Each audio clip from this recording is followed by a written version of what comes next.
What's up, everybody? Welcome to Move the Sticks. DJ, Bucky, Rhett with you. Boys, we are going to look at these conference championship games today. Excited about them. We got some great matchups. I'll start with you, Buck, first of all. Just the one you're looking forward to the most. What's the most compelling on the AFC side or the NFC side? Well, look, I'm going to say the NFC, and just because I'm excited to see how the rookie quarterback handles the pressure being in a championship game in his first year. Jaden Daniels has, look, against all that, the Commanders are sitting here one game away from going to the Super Bowl, something that none of us had on our bingo card at the beginning of the year. To see this turnaround happen so quickly really shows you the magic and the power of a franchise quarterback. That said, all of the wonderful things that Jaden Daniels has done to this point, phenomenal. Can he lock in and be the same player in a championship environment when the stakes are higher? We've seen the poise, the composure, the confidence, and all of that. Does he change at all with, look, the Super Bowl on the line? That's what you want to see. Will he be the same player that we've seen throughout the season? Because if he is the same player, man, they have a great chance of pulling this off. Yeah, look, I think if you look at the formula that the Rams used to try to beat the Eagles, I kept looking at it. I was like, defensively, I know they let up those two explosive plays, like the first one to Jalen and then, the second one to Saquon. But boy, did they absolutely get after him. I mean, Jared Verse and Byron Young and Kobe Turner, they were – if the Commanders can find some disruption along that defensive front, it feels silly saying, and keep Saquon Barkley from banging his head on the goalpost on a 75-yard run. Like, if you can limit those 50-plus yard touchdown runs and just kind of make it a little bit more methodical, I think they've got an excellent chance. So to me, it's kind of more about how the defense plays Jalen Hurts and Saquon Barkley here. And if they can limit those huge plays, which were massive in the way that game turned for the LA Rams and into the Eagles' corner, I think Commanders have a real good chance here. They're not going to stop Saquon Barkley. Saquon Barkley's going for a $150 against them twice. So, and he's on a roll. Like, think about this. Think about he had 200 yards against the Rams. If you go back, he took a knee on what would have been like a 79-yard touchdown against the Packers. He would have had like a $160, 70, whatever in that game. We're talking about an epic postseason ride here. I was talking about him last night, and the flashback I'm having is it's rare for a non-quarterback, an offense player as a non-quarterback, to just like dominate the playoffs. Larry Fitzgerald did it with Arizona on that run. You remember that, Buck? Yes. And this feels like that. Like sometimes you get in a zone, and that dude is in a zone right now. But I'm going to get to the key to this game, in my opinion. But also I'm going to wrap it together with all these other games as we go on here. But it's time for Hot or Not, brought to you by Wasabi Hot Cloud Storage. So turnovers. You know what? Looking at last week's games, Buck. These are the four teams that won: Kansas City, Buffalo, Washington, Philadelphia. How many turnovers combined for those four teams? 0. They did not turn the ball over. So if we're going to talk about this game right here with Washington, they have to continue to keep a clean sheet, which is not easy, Rhett, when you've got Jalen Carter, Nolan Smith, and all those guys bearing down on you. And when you've got everybody in the secondary, Slay can take it away. Everybody's punching at the football. And, oh, by the way, it's going to be cold. It's going to be really cold. It's not going to be in a dome. So two big pieces of it to me also, are injuries. Sam Cosmi's out. Arguably your best offensive lineman or among them up there for the Commanders. So that's going to hurt you dealing with Jalen Carter and that whole crew on the interior. And then, for the Eagles, what's the status of Quinyon Mitchell? I think will be something to follow too, because I don't know. Like I think Terry McLaurin versus Darius Slay is advantage McLaurin. But seeing as how AJ Terrell kind of locked McLaurin down, I feel like that's more of Quinyon Mitchell's skill set. So let's kind of see what that part of the matchup looks like. But I think those are two kind of intriguing pieces of this thing to follow throughout the week. Well, and I will say this, and there was an injury to Isaiah Rodgers at the end of the game, and we don't know what his status is, but he certainly was Waldo in that game. And man, they went at him. Diami Brown showed up in a major way in that divisional round. And so you like to think that they're going to take their shots down the field, whether it's versus the young guy and Quinyon Mitchell or Isaiah Rodgers.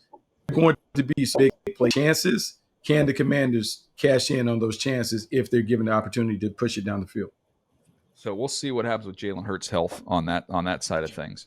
I would say my sneaky suspicion, knowing Devontae Smith and how much he loves big stages, and knowing that his drop cost them the last game against Washington, I think that could be kind of a sneaky one to keep an eye on, because all the resources are going to go to slowing down Saquon Barkley. You're going to get one-on-ones, and I think Devontae Smith is a tough cover out there. I agree.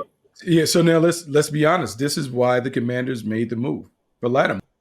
Yeah. And whether he's up or not, if he's available, part of the reason they made it is because Dan Quinn said this. Hey, hurt or not, like, you always got to take advantage of an opportunity to get a number one cornerback. Well, these are the games that those guys have to show up.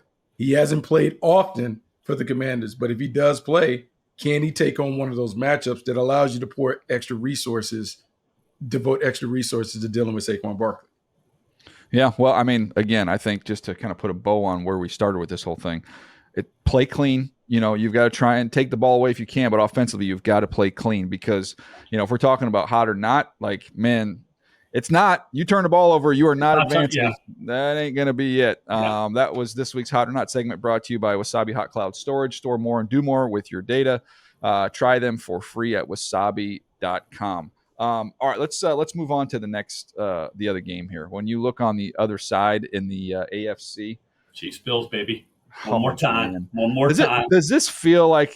I mean, it just kind of felt inevitable, man. Like once I would say once Burrow and the Bengals kind of scuffled along, it just felt like whether this was going to be the championship game or some point in time, these two teams and these quarterbacks are going to deal with each other.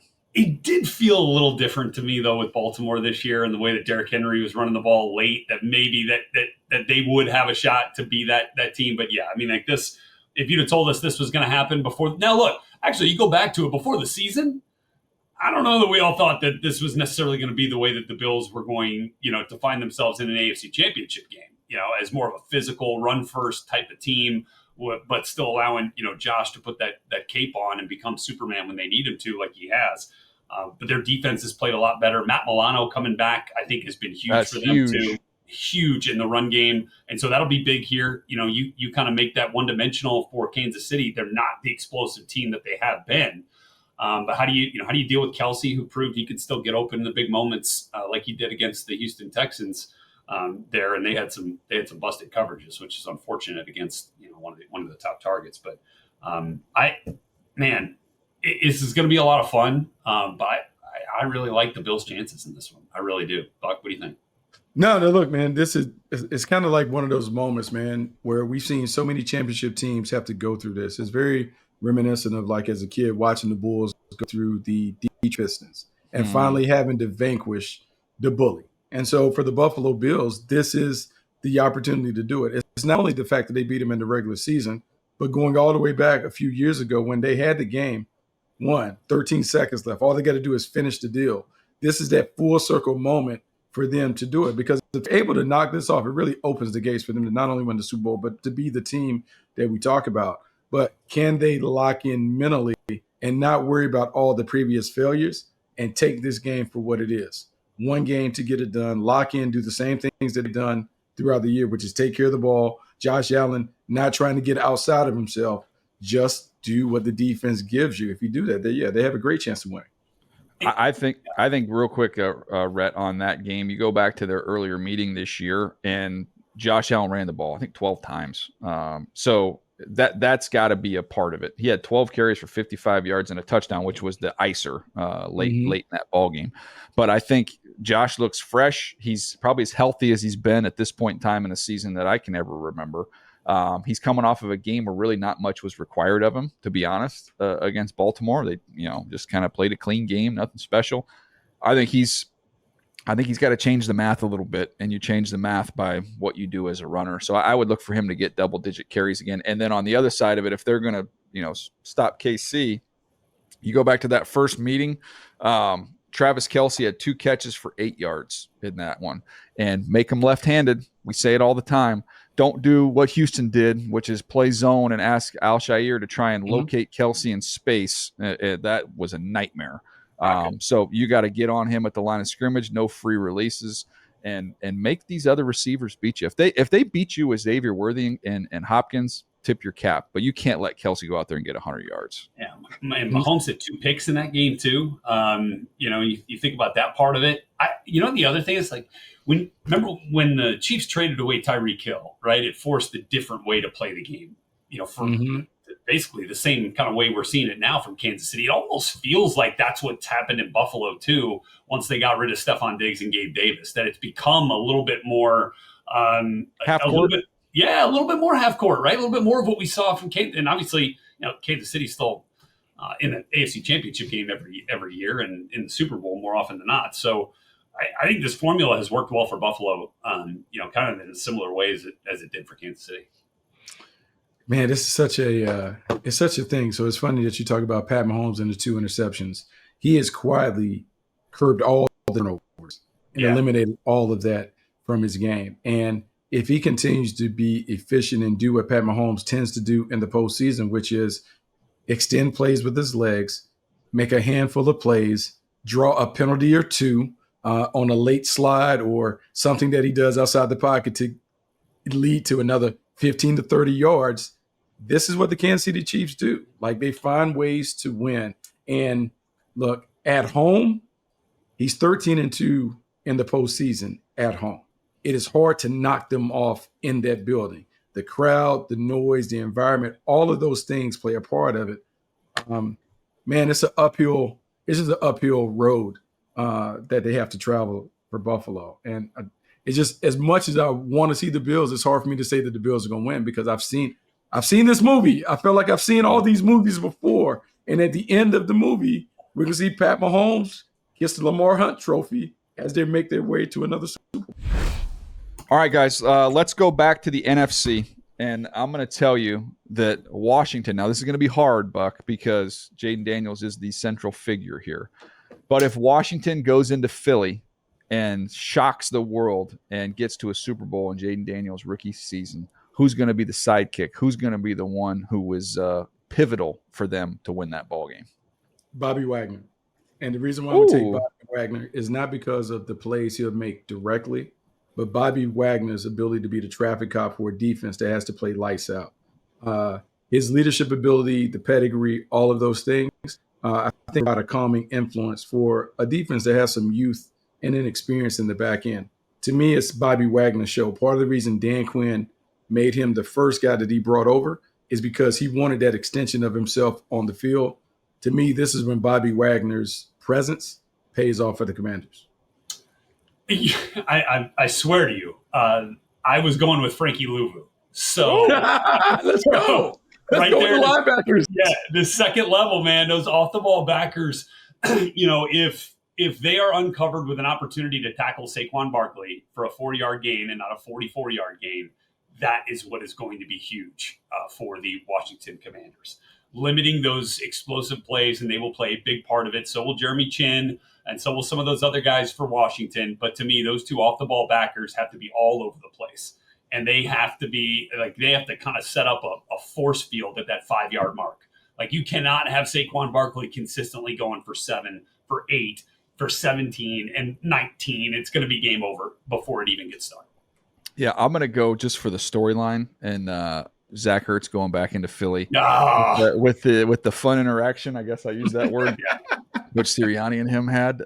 So that would be kind of a fun watch, and I would know nobody would enjoy that more than Ertz if he was able to go in there and make some plays in the red zone, maybe make some plays on third down. He has definitely been the security blanket there for Jaden Daniels. All right, let's flip it over the other way here. Buck, Philly wins this game.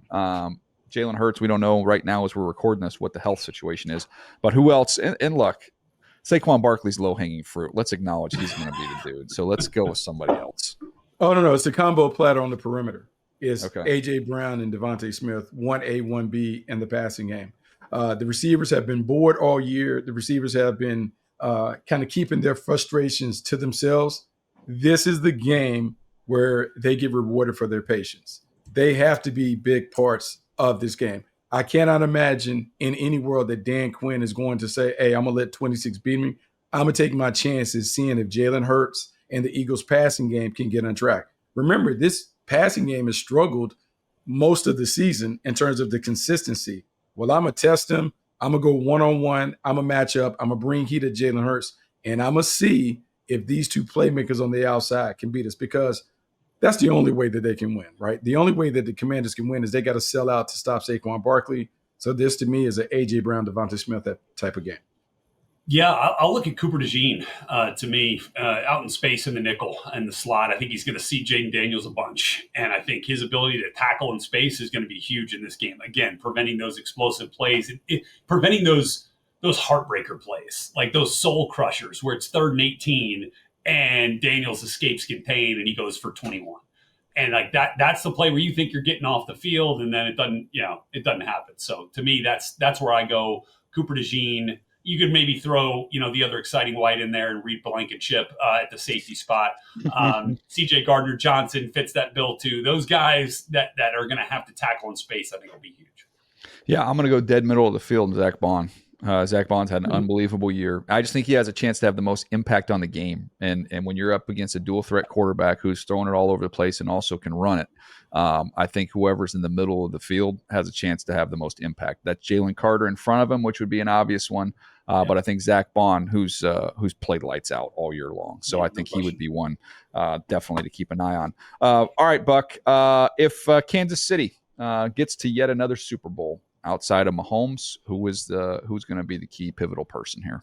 It's the same guy that showed up in a major way on Saturday, and that'll be George Karlaftis. Chris Jones can't do it alone. He's going to need someone else to help him get after Josh Allen. And George Karlaftis has proven to be the guy that can do it. He's a capable sidekick. He's someone who plays with relentless energy and effort.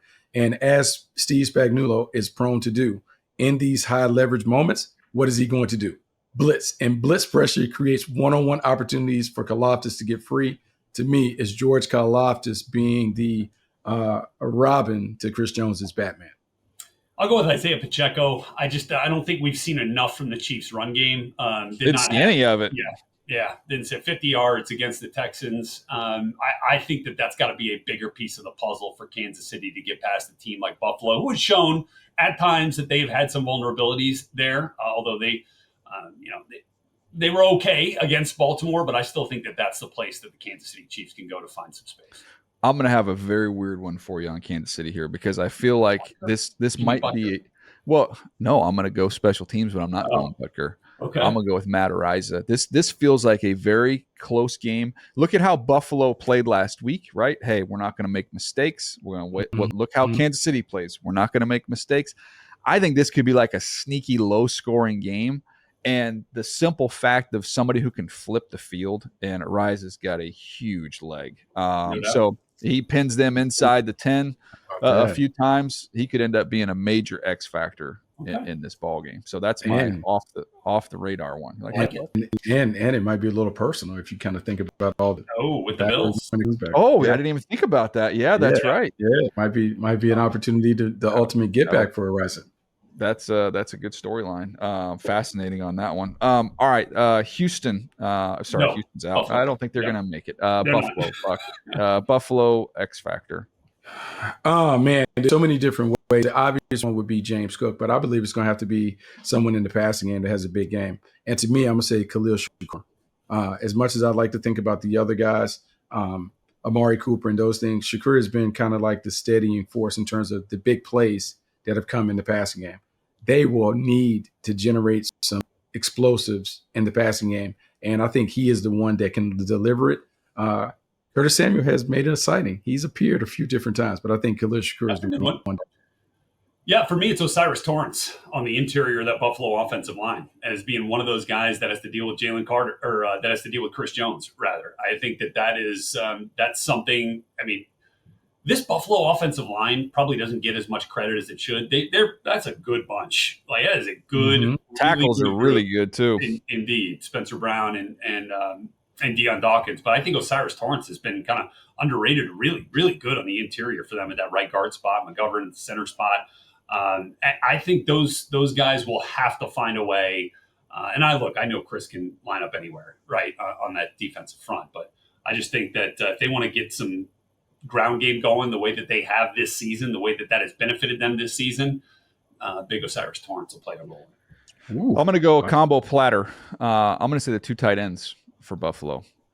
with Knox and Kincaid. I think that's where you're going to try and find some matchups. Their secondary is really, really good, man. I think you're going to try and want to get on some linebackers who can cover well. I mean, this is a really good Chiefs defense. I just like those matchups better than what they're going to have on the outside. So to me, I think both those tight ends, maybe they each get in the end zone, and that could be the key there for Buffalo. All right, boys. This has been a fun one. Anything else you guys want to add before we jump out of here? Nah, man, I can't believe the season's almost coming to an end. I know. It's crazy. It's all right. Draft season, just kicking off. That's right. We'll have some of that coming your way as we go along. All right, that's going to do it for us today. Appreciate you guys hanging with us. We will see you again right here on Move the Sticks.